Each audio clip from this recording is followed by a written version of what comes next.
Deep within the heart of the Appalachian Mountains, a forgotten cabin stood in solitude. Time had weathered its log walls, and nature had claimed its windows, transforming it into a relic of the past.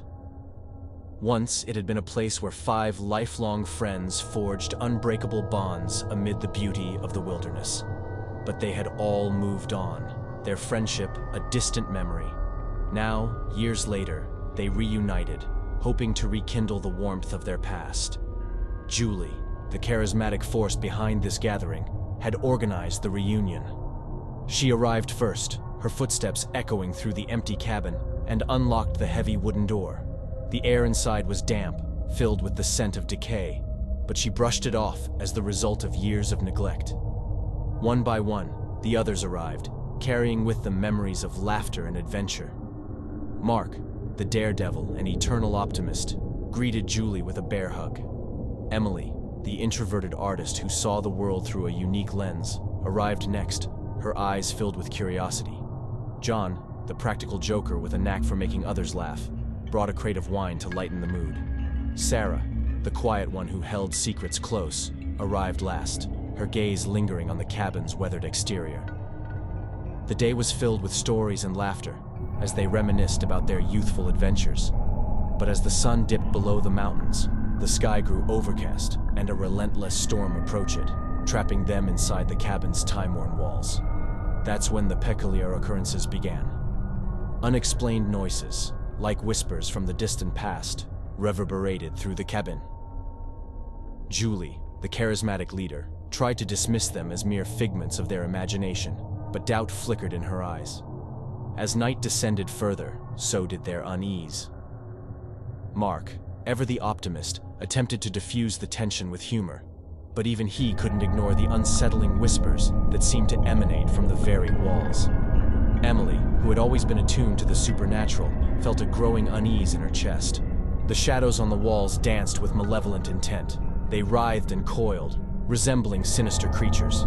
John, the practical joker, chuckled nervously as he tried to debunk the phenomena, but his laughter concealed the fear lurking beneath. As the night deepened, they retreated to their separate rooms, seeking refuge from the growing sense of dread. Sarah, always the quiet one, couldn't shake the feeling that something watched her from the corners of her room. The first death came swiftly and brutally. A piercing scream shattered the silence, sending them rushing to its source. Upstairs, in a room enveloped in darkness, they found John, lifeless, suspended from the ceiling.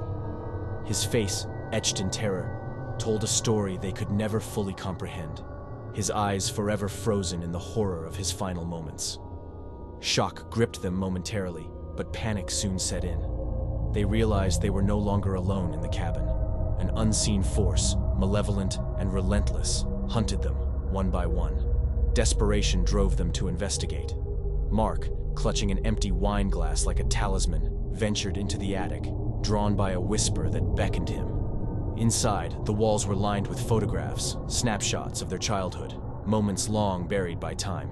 In the dim light, he realized that these pictures unveiled their darkest secrets, lies, betrayals, and sins they had all tried to forget. Emily, haunted by the guilt of a long-forgotten betrayal that had torn their friendship apart, descended into the basement, compelled by an irresistible force. The shadows in the basement came alive, coiling around her like serpents. She gasped for breath as they tightened their grip, suffocating her and dragging her into the abyss below. Sarah and Mark, the last survivors, faced the grim reality that the cabin itself held the key to their torment. They pieced together the horrifying truth. The cabin was cursed, a vessel for malevolent spirits seeking retribution for their past sins. To break the curse, they needed to confront their secrets, to lay them bare and beg for forgiveness. But forgiveness was not easily granted. Sarah, tormented by her own guilt, was drawn to the cabin's ancient fireplace. Flames erupted, consuming her as she screamed, her pleas for mercy swallowed by the inferno. Now, Mark stood alone, guilt and terror twisting his heart. He knew he had to face the darkest secret of all, a betrayal that had torn their friendship apart and led them all to this cursed place. The cabin's walls closed in around him as he confessed his sins, his voice trembling with remorse. The malevolent force hesitated, as if considering his plea. Then, with a final, bone-chilling whisper, It released its grip on Mark. The storm outside subsided, and the cabin fell silent once more. Mark stumbled out of the cabin, the sole survivor of a nightmarish ordeal that had cost the lives of his closest friends. As he walked away, he couldn't help but wonder if the haunting shadows that had tormented them were finally at peace, or if they would continue to haunt the cabin, waiting for the next group of unsuspecting souls to walk through its doors.